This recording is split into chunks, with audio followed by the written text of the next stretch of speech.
Okay, I think we'll go ahead and get started. It's 12:01 actually. Welcome to the Nutrition and Aging Resource Center's webinar, Navigating Successful Partnerships, Benefits, and Strategies. We are excited to welcome Christina Holt.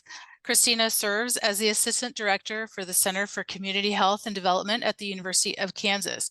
She directs the Community Toolbox, which is a free online resource that specializes in capacity building for community change and improvement and supporting evaluation of community-based efforts. Christina has served as a speaker and technical consultant for groups including the World Health Organization, World Bank, United Nations, Peace Corps, and the Institute of Medicine. As a volunteer, Christina worked with a local coalition for more than a decade in various roles, including as coalition chair and supporting the Healthy Food for All work group and those implementing collaborative community-based efforts. Her passion is helping people make a difference on socially important issues. During today's session, Christina will provide a comprehensive overview of the advantages of partnerships and the essential strategies required for establishing and maintaining successful collaborations. Before we get started, I want to mention some housekeeping items. First, we will hold questions until the end of Christina's presentation. Our team will be monitoring the chat and Q&A throughout the session. Please write any questions you may have here. We will start the Q&A session with the chat questions first. You can also raise your hand using the icon and ask your question orally. At the end of the Q&A session, we encourage everyone to complete the evaluation that is accessible with a QR code or the link that will be placed in the chat. The information you provide will help us during our next webinar. The Nutrition and Aging Resource Center is continuously working to improve the accessibility of events and content. Automated closed captioning will be provided for this webinar.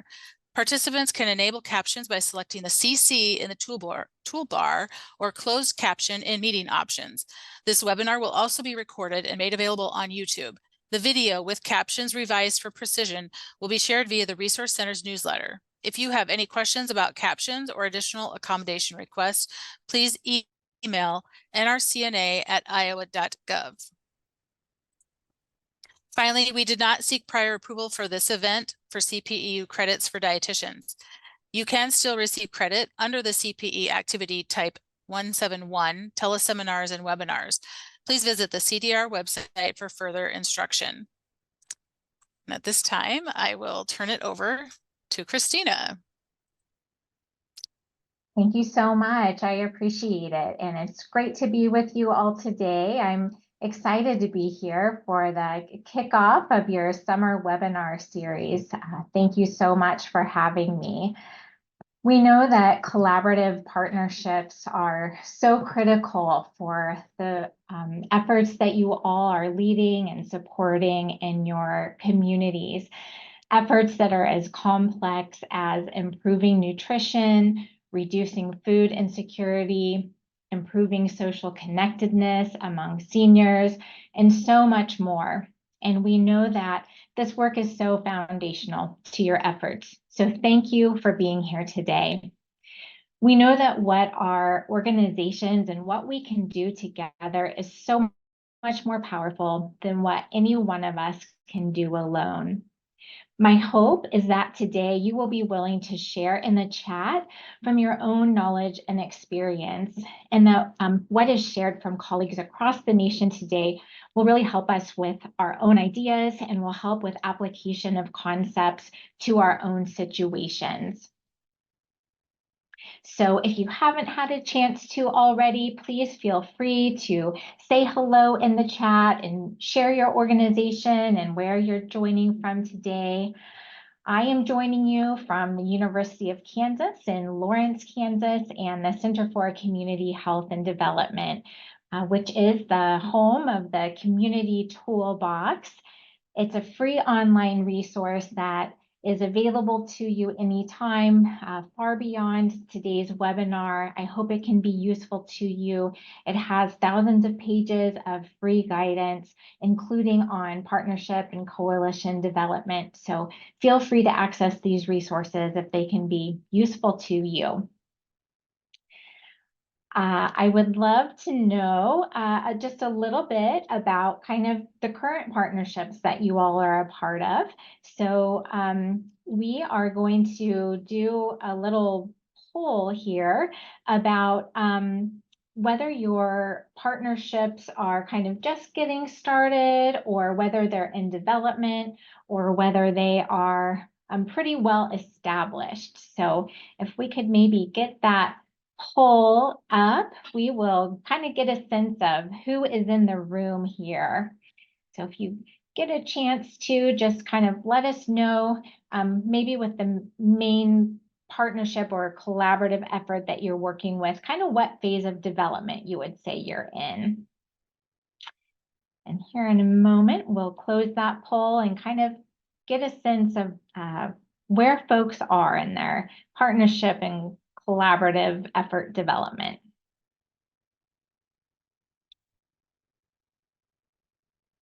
All right, do we want to go ahead and close that and see what the results are?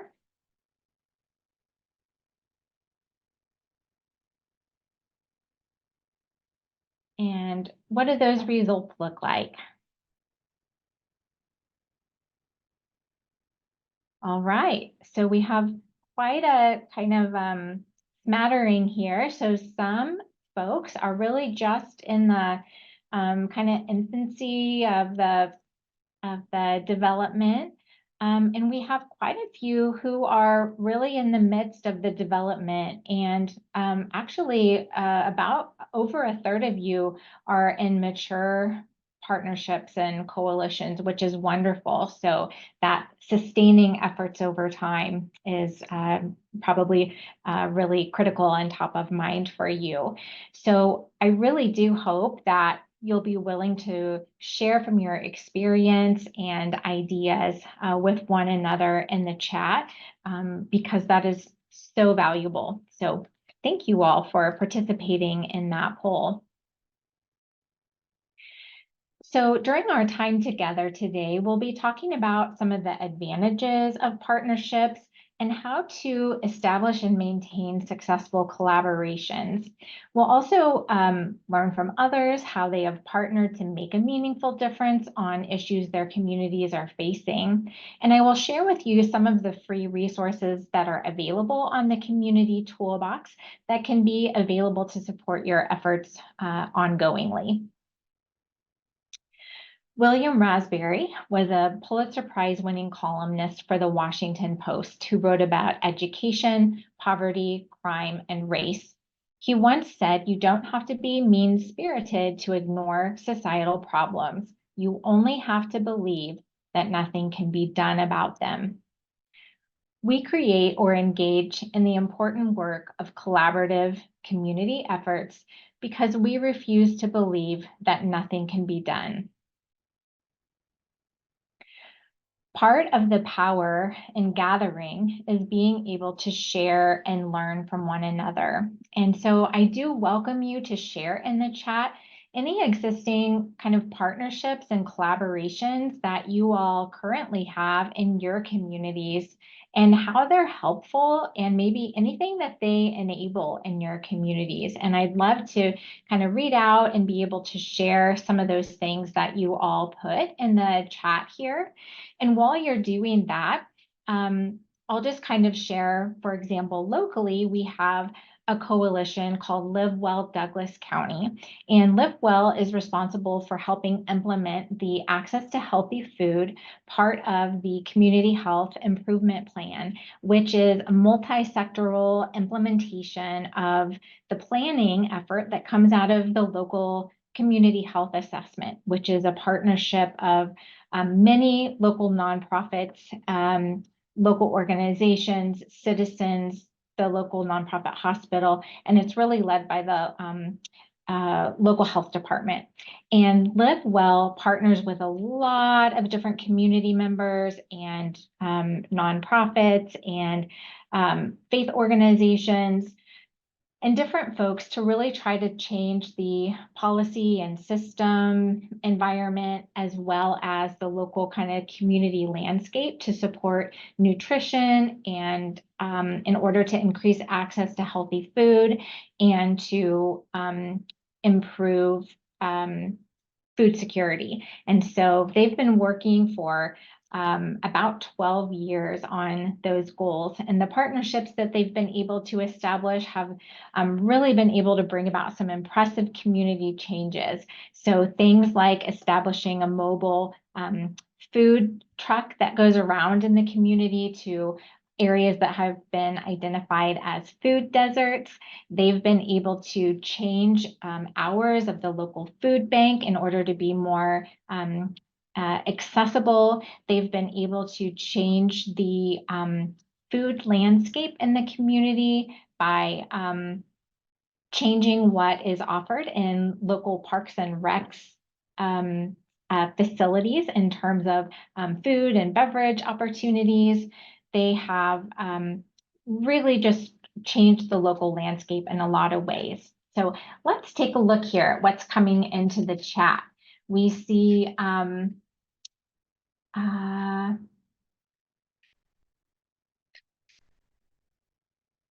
recently set up a partnership with a local distribution center for the residents in the building. I pick up fresh produce and canned goods 2 times a month.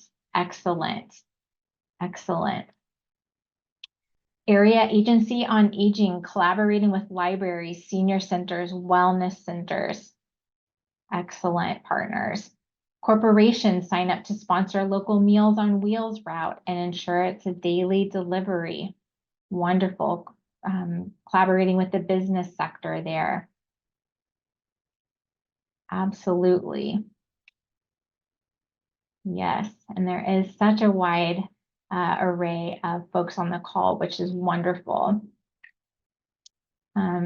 Abilene Big Country Hunger Coalition, Abilene Thrive, and Abilene Housing Community. We work with local healthcare partners and to refer patients in need for our medically tailored meals and nutrition education programs. Wonderful. We are also starting a partnership with a local masseuse to do 2-hour sessions per month. Partnership with the farmers market to accept SNAP benefits at market, along with food share to support fresh produce for food box distribution. Wonderful. There's also some double up food bucks programs similar to that. Excellent. Food bank, we contribute the CSFP boxes, farmers and OSU office for meat and fresh vegetables, local health care. Northeast Iowa Area Agency on Aging partners with local restaurants for Iowa cafes, change to partnering with Mom's Meals for bi-monthly deliveries. We lose the daily contact, but volunteers are hard to find and food costs were increasing monthly. Yeah, working with food banks to address food insecurity. Collaborating with Walgreens and our South Carolina Emergency Management Department to provide seniors emergency information and hand out materials for emergency preparedness and encourage seniors to get vaccinated. Wonderful. Yeah, so we're seeing all kinds of collaborations with businesses and other nonprofits. Absolutely. Excellent.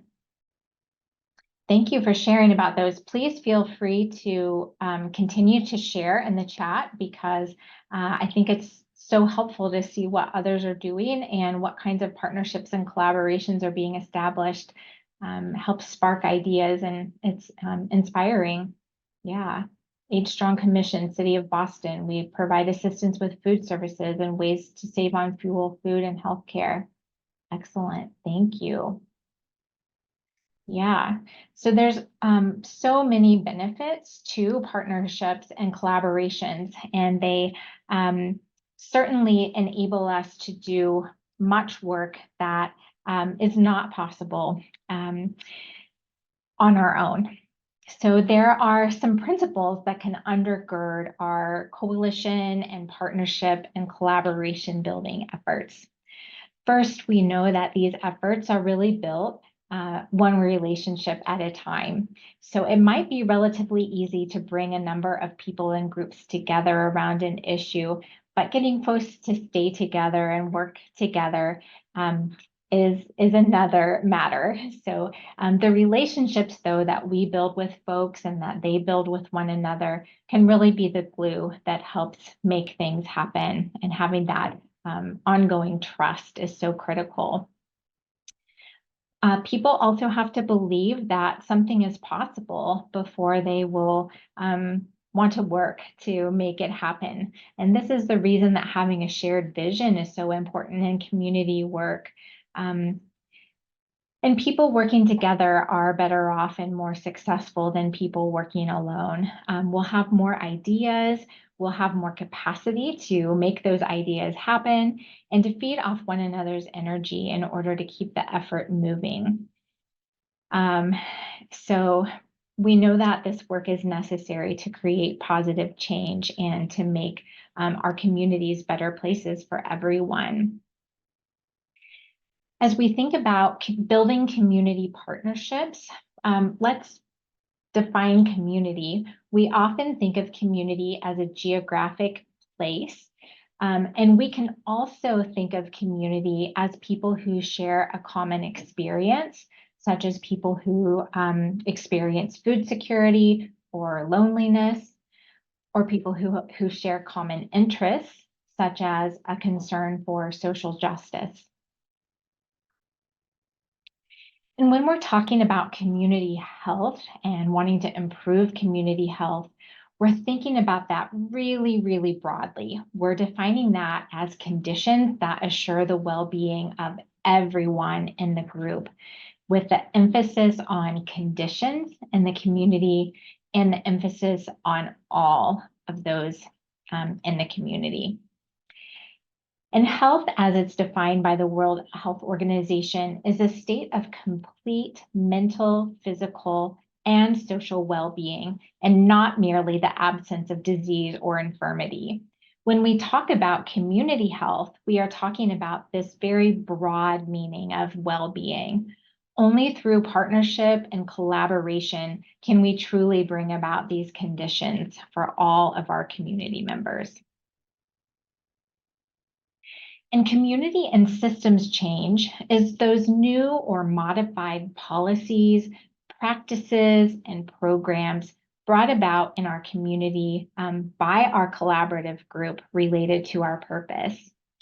So I'd love to know in the chat if you could consider one important goal in your community, something that you care about. What maybe is a specific community change that would make a difference? Or another way to think about it would be what kinds of changes might be necessary to improve conditions for well-being for all in your community. So in the chat, maybe share an example of a community or system change that you could envision.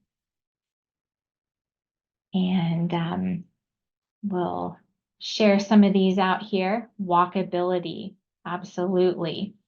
Food delivery to homeless camps, food access,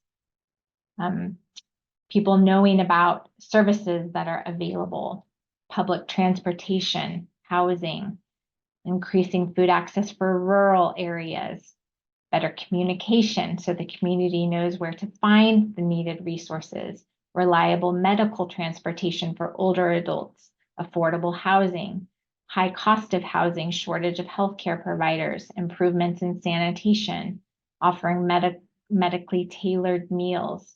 Yes, yes, absolutely. So many potential community and systems changes that we could bring about that would really change conditions in our communities. Food access and healthcare access, not just in town, but also out in our rural area. Absolutely. And these are excellent examples and also just underscore how critical it is that we can lock arms with others who care about these issues in order to make progress on them. Home delivery of meals, absolutely. we know that the nature of this community work is that it is larger than any one of us alone. But if we are working together, we can make a difference. Also, we know that this work is dynamic and adaptive, and it's always evolving, and that we need to be flexible to meeting new needs and emerging needs and changing conditions and contexts in our communities.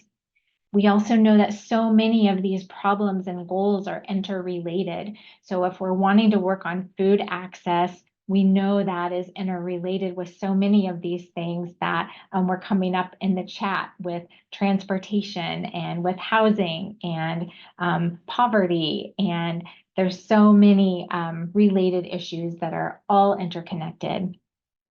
We also know that it's critical to acknowledge that self-determination and democratic principles apply and are critical in this work. We really must listen to and let the community voice lead, and make sure that we are letting the resident experts inform everything that is done in our community work. And this work involves working together on things that matter to the local communities, and finding issues of common interest and where there's energy within the community and will to collaborate. I want to share this model because for me, it's a really helpful way to conceptualize the idea of working together for community change and improvement. This was published by the Institute of Medicine as a model for collaborative public health action. So it starts with the idea of involvement in a participatory way all throughout all of these phases. But you can see there with really assessment and collaborative planning for supporting understanding of what's going on in the communities, and being able to use that information to prioritize what action will be taken and to plan for that. And then next, implementation of targeted action. So working with stakeholders on specific actions that will be implemented based on that assessment information. And then that implementation effort leads to there in C, changed systems and changed community conditions, like many of the things you all were sharing in the chat, which ultimately over time leads to widespread change in behaviors and risk and protective factors for folks in our communities, which ultimately over, we know, periods of years on the outcomes that we care about can lead to improvement in population level outcomes that we care about. So there's been science and work that's been done by researchers that work in a participatory way with community coalitions about, what affects success of coalitions and partnerships.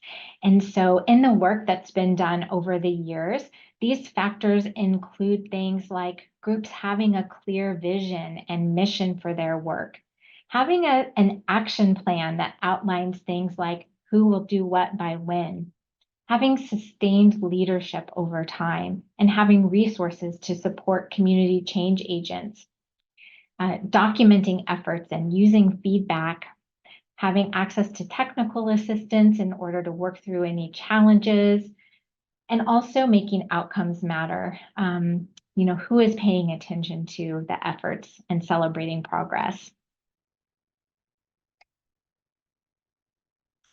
The Amherst Wilder Foundation defines a partnership as a mutually beneficial and well-defined relationship between two or more organizations to achieve common goals. So this likely involves working across different sectors of the community, including things like health organizations, businesses, government, faith communities, other community organizations, and individuals in the community. We saw some beautiful examples of partnership that you all were sharing in the chat. When we're talking about coalition, we're referring to a little bit bigger form of partnership. We're really talking about multiple individuals and organizations all working together towards a common purpose.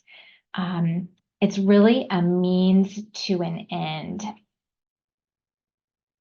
And when we're talking about collaboration, collaboration, Arthur Himmelman said, is sharing risks, resources, responsibilities, and rewards. And this is really about alliances among groups and local community-based organizations. So as you're thinking about why start a coalition or a broader community partnership, there's a lot of different reasons that it might be timely to really start or further develop a coalition. There might be an urgent situation in the community. It might be that there are services that are direly needed. It might be that you just want to increase the efficiency and effectiveness of what's happening among different providers in the community. Or it might be that there's a big goal area that folks want to come together around to really leverage resources and plan community-wide efforts. But really, coalitions can be very effective mechanisms for creating long-term social change. And there's lots of different times when it's relevant to develop coalitions or partnerships, and these are a few of those times. And there are a few initial activities to consider when you are establishing a coalition. You'll want to make sure that as you are assembling the coalition's membership, that you are thinking through all of those who might be involved. So we'll be looking at an activity that you can do to think through different stakeholders and thinking through how to connect with folks. Also, you'll be wanting to think about the vision of the group, something that can be easy to communicate, uplifting, clear, and something that folks can buy into. The mission is something that will say what you are going to do and why, something that's inclusive language and something that you can use to share what the group is about.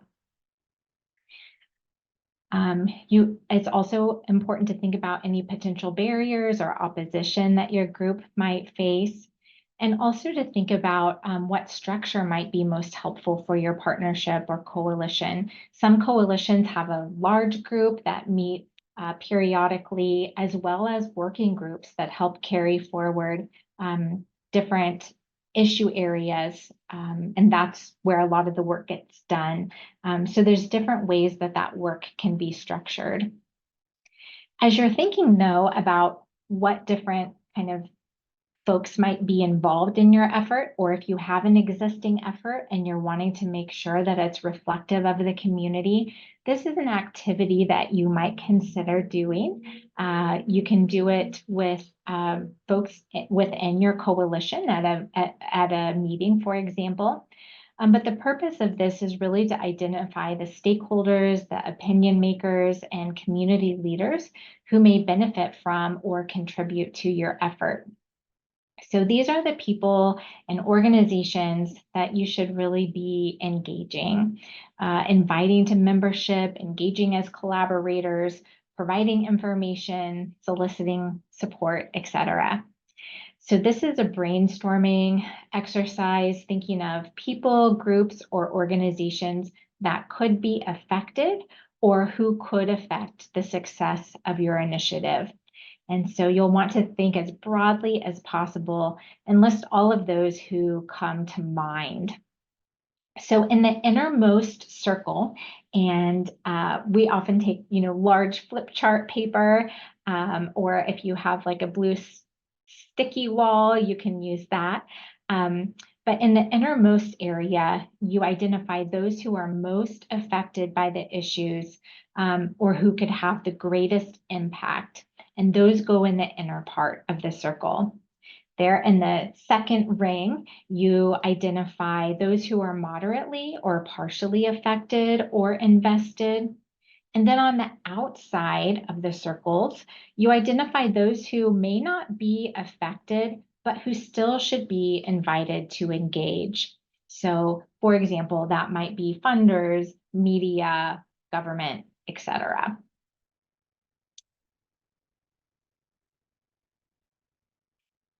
So some guidelines to consider in your work are to communicate as much as possible, to be inclusive and participatory, to network, to work through those that you have trusted relationships with, and then they can engage with those that they have trusted relationships with. Also, to try to set concrete and reachable goals. It's really important that people feel like their time is being well used. Also, to be creative about meetings in order to maximize participation and to minimize any barriers that people might be experiencing. That also relates to things like the time of the meetings, where meetings are being held, making sure that things like childcare are being considered. And showing appreciation for diversity among members and making sure that all ideas and beliefs are honored, and as well as those barriers being identified and reduced so that there is open opportunities for engagement. And then celebrating success along the way. In the chat, what other guidelines would you maybe add to community collaborative work and partnerships? What has been important to you? And great, I see that Kat has added in the chat here a website page that the Nutrition and Aging Resource Center has dedicated to partnership resources. So that looks like a great place that you can go to access. Dawn says in the chat, always ask who's not here that should be. Absolutely. And yes, I am more than happy to share the PowerPoint slides so we can share those in a follow-up email. Any other guidelines that folks would add to this that you've found helpful in your work? Okay. John F. Kennedy said, all of this will not be finished in the first 100 days, nor will it be finished in the first 1,000 days, nor even perhaps in our lifetime on this planet, but let us begin. The kind of change that many of us seek is not quick or easy, which is the very reason we need each other in this work. Which leads us to maintaining the efforts that we have going. And we know this is critical for our collaborative partnerships. And so as we're thinking about ways that we can maintain those efforts that we already have going, I like to think about the 6 R's.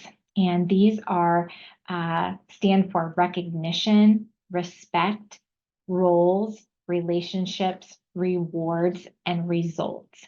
And these 6 R's are things that you can think about. You know, are these conditions in place for our efforts?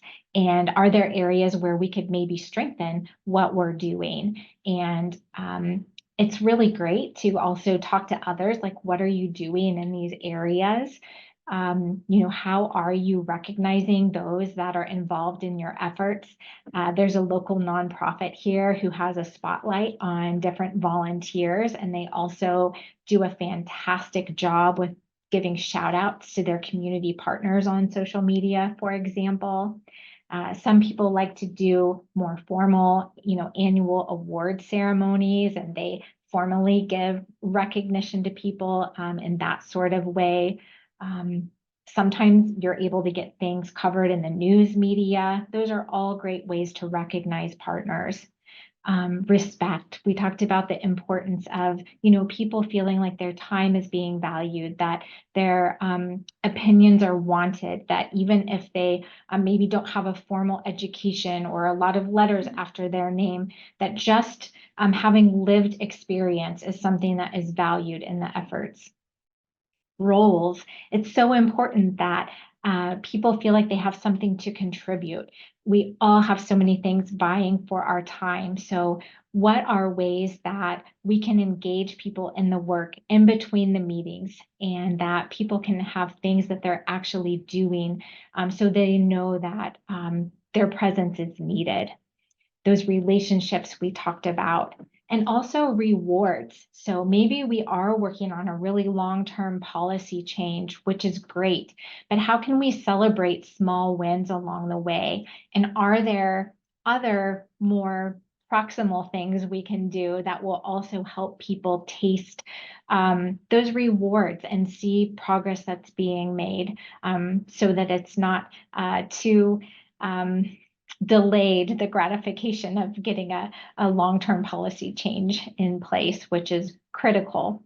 And also results, being able to really experience when things are brought about and changed. Are people able to really celebrate what's happened and take time to pause, and also even to come into contact with that? So I talked about the local efforts to get that, they call it the cruising cupboard. It's a mobile food pantry, but folks who helped make that happen, do they have an opportunity to see that in action and see how that's touching lives, for example?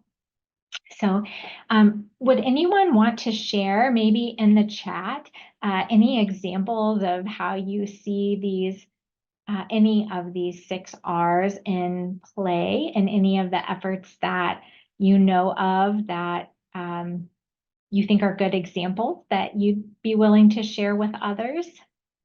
You can give a minute here.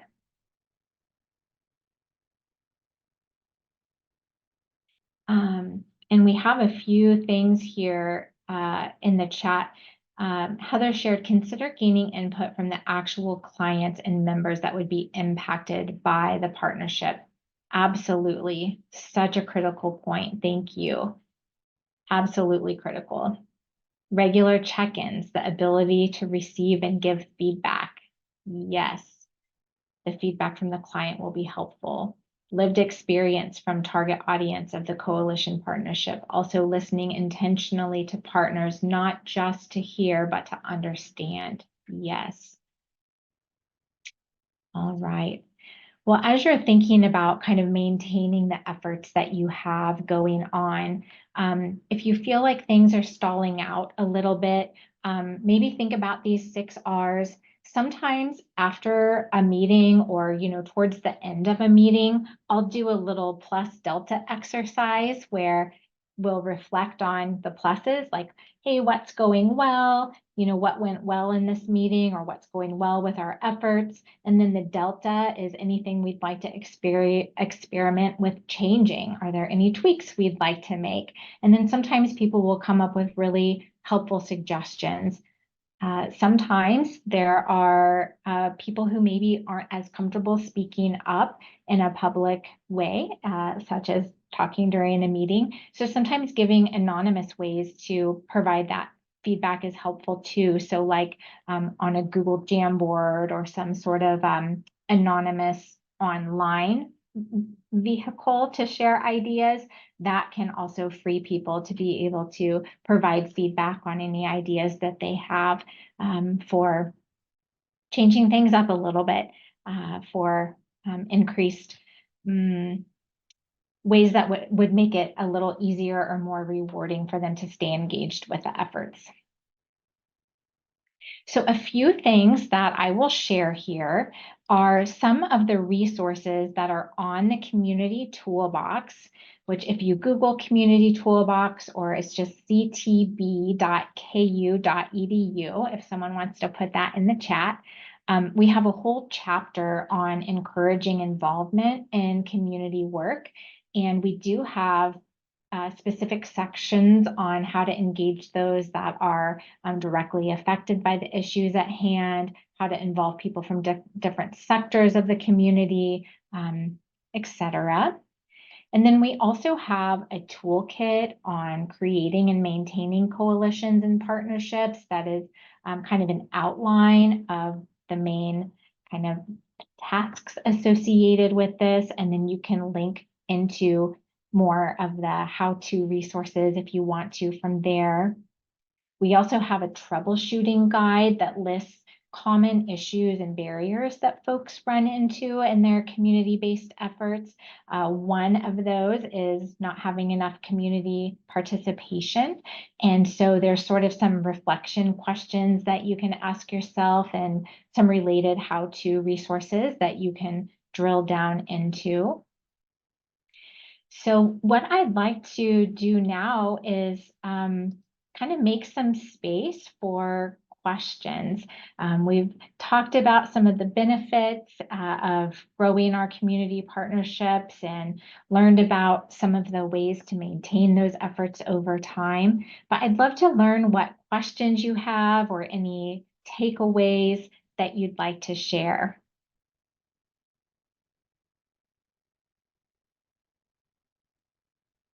Thanks so much, Christina.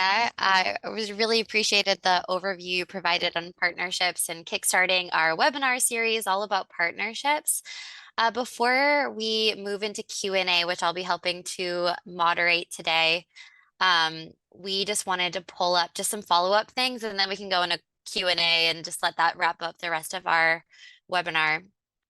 I'm just going to point everybody to our webinar evaluation, which we utilize to improve our future webinars and other resources that the NRCNA puts together.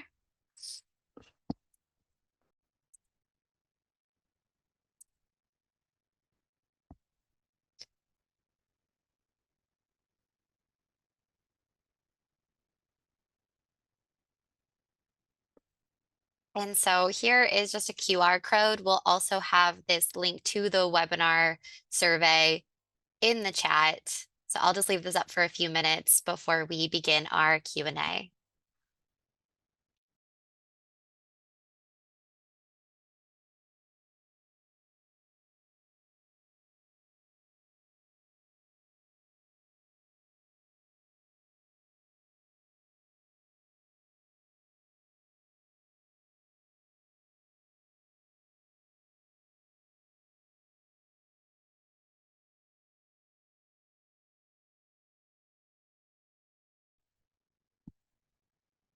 Great, and now we'll shift into questions. Christina, it looks like we did get a question in the Q&A. Are there resources or guides for speaking with legislators about potential partnerships? And I see you're typing, but maybe you'd like to respond to the group. Yeah, absolutely. We do have some resources that might be helpful. I was just sharing a link there in the Q&A. In chapter 33, we have a section on developing and maintaining relationships with legislators and their aides.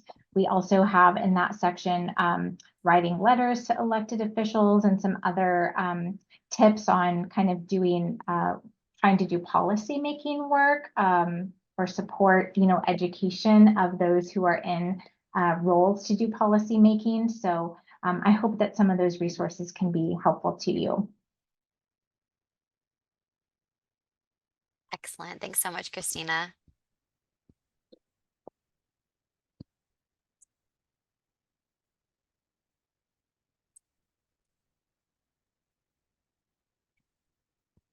Anybody else have any questions? You're welcome to throw them out in the chat, in the Q&A box.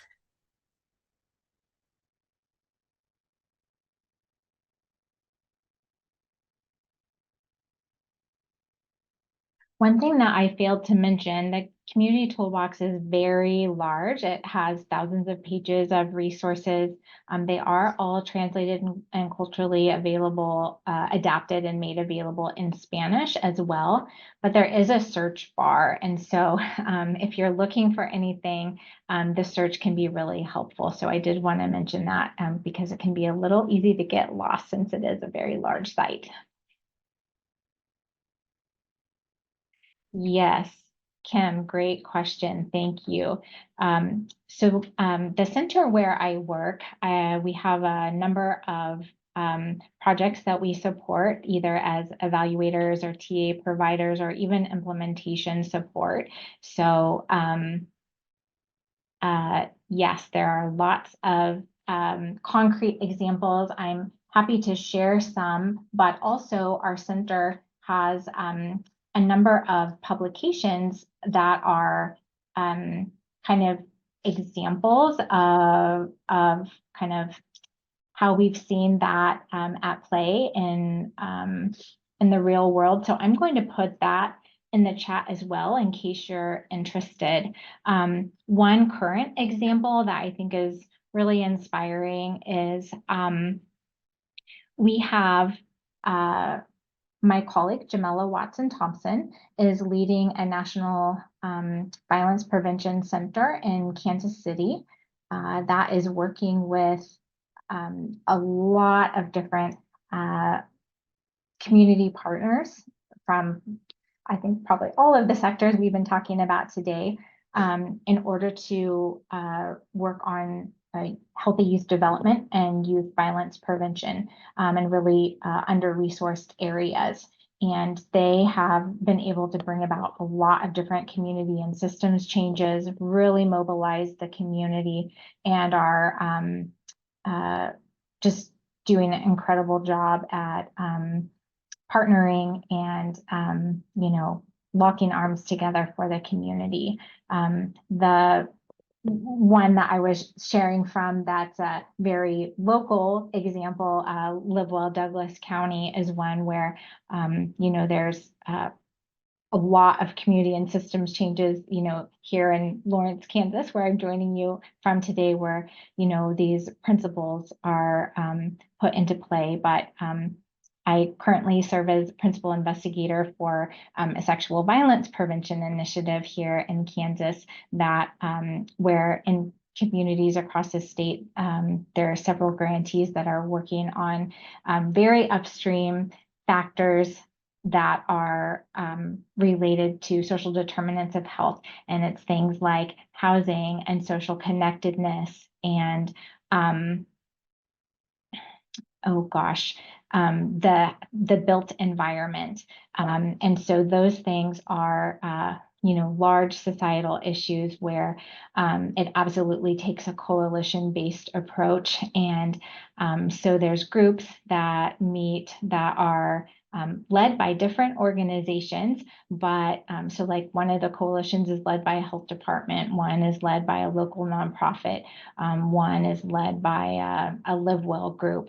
That's a nonprofit that's kind of based at the local hospital, actually. But they're all very intersectoral, and they work with, the faith communities, the local schools, hospitals, United Way agencies, and concerned citizens, and many, many others, neighborhood groups, in order to kind of identify those community and system changes, first do an assessment and figure out, what is really top of mind for the community, in addition to, what is the data saying, and then prioritize, what action should be taken, and then develop a plan collaboratively. So, what strategies do we want to implement based on what we're seeing in the felt needs of the community and where there's energy to want to make improvement. And then based on that, having really regular meetings of partners in terms of progress being made and kind of some joint accountability for improvement. And one exciting example is one of those grantees, for example, was able to get a housing non-discrimination policy passed because of that collaborative initiative that they were working on together. So it's long work, it's hard work, it does take time, but it also is beautiful and powerful, and it can bring about really important changes in our community. So thanks for that question.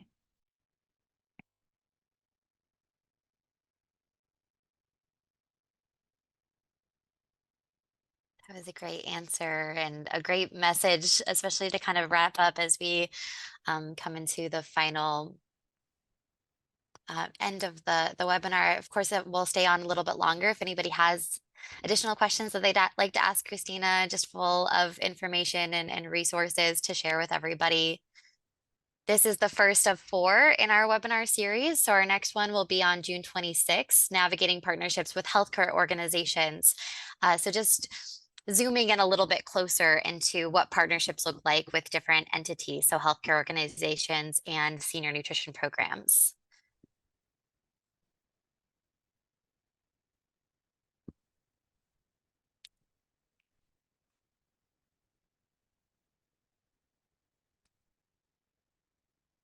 All right, thank you again, Christina. Like I said, we'll stay on a little bit longer if people have burning questions, but otherwise, take care, everyone. We will follow up with information about the recording and the slides. Thank you, Christina, for offering to share your slides with everybody. My pleasure. Thank you all so much, and thank you for the critically important work that you're doing. Really nice to meet you, and I hope some of these resources can be helpful.